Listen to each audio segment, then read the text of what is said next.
question for Graham now is how much is that rear, the loss of rear going to affect him? How much is having to go onto the hards and everyone else going onto the softs going to affect him? Well, you look at the pace that Alex Palou is delivering right now on the hard tire on this stint, and it looks pretty sensational. But for Graham Rahal, look at the cars behind him. McLaughlin, O'Ward, Power.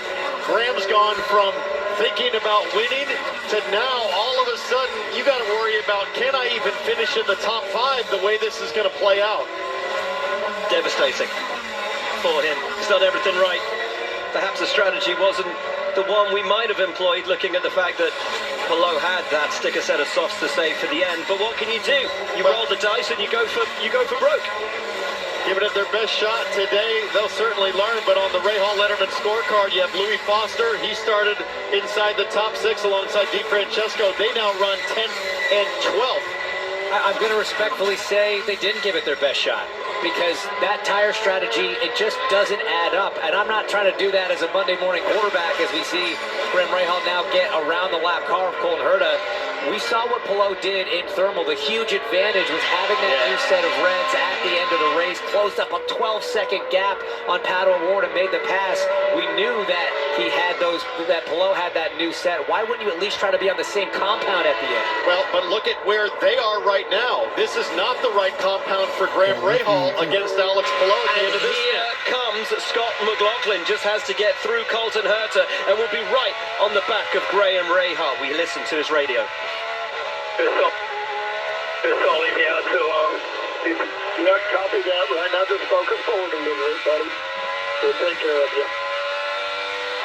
Dave, you hear just disconsolate in his voice, isn't he? I know, but my point is, I think even right now, if he could do it over again, he'd say, let's finish on the black tire, because my car's falling apart at this point in the res. They're about a lap short of their final stop as Colton Herta just peeled off for his last stop. Graham Rahal probably should come this next time by as you look at his tire strategy.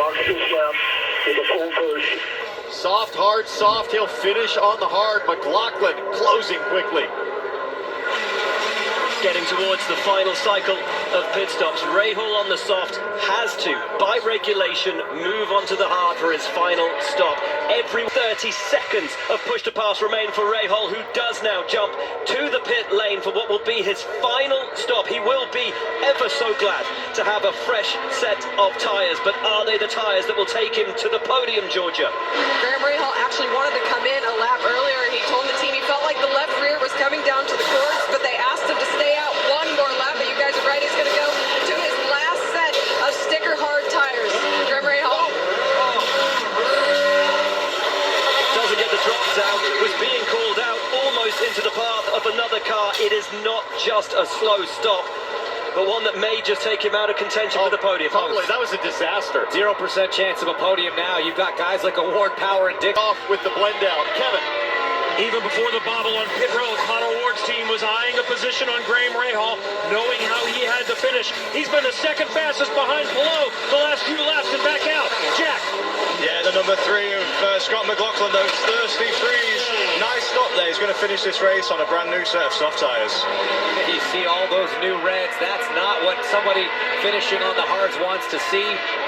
Guys like Graham Rahal, even though he will have fallen well back, let's see if we can keep track of how far back. There's Graham on the right. The 2 cars, he's going to be back behind both McLaughlin and there's a chance a meteorite could strike Indianapolis. You never know. There's always a chance, but it is certainly looking pretty favorable for Palou in the 10. The best chance that this field has right now as they trail Palou is that he burns up those soft tires by pushing too hard. That would be way out of character. Doesn't sound like him, does it? Doesn't sound like him. Will Power started this race in 7th, currently sits 3rd. Pato O'Ward started this race 8th, currently sits 2nd. And a word for Rinus VK, who started 24th and currently sits 9th. And we have a David Malukas is off and it stops. James, you Will. It's not. It could be a caution. No. It must be a caution. Not in 2025. It has to be a caution. No, surely not. Flagman Aaron Likens holding the yellow flag, waiting for word from race control. It's out! He's got a caution! Over 400 green flag consecutive laps in IndyCar in 2025 comes to an end. The commentator's curse continues with Townsend Bell saying, can anything happen to ruin this for Palou? The answer is yes. This is Indianapolis, where dreams are made. Oh my word. I wasn't expecting this level of excitement over a yellow flag. Hey, here we are. What do cautions breed? What do cautions breed? More cautions, my friend. Let's go. Alex Palou had a frankly ridiculous lead at the point that the caution came out. 10.2 seconds to the... That there Chevy Power!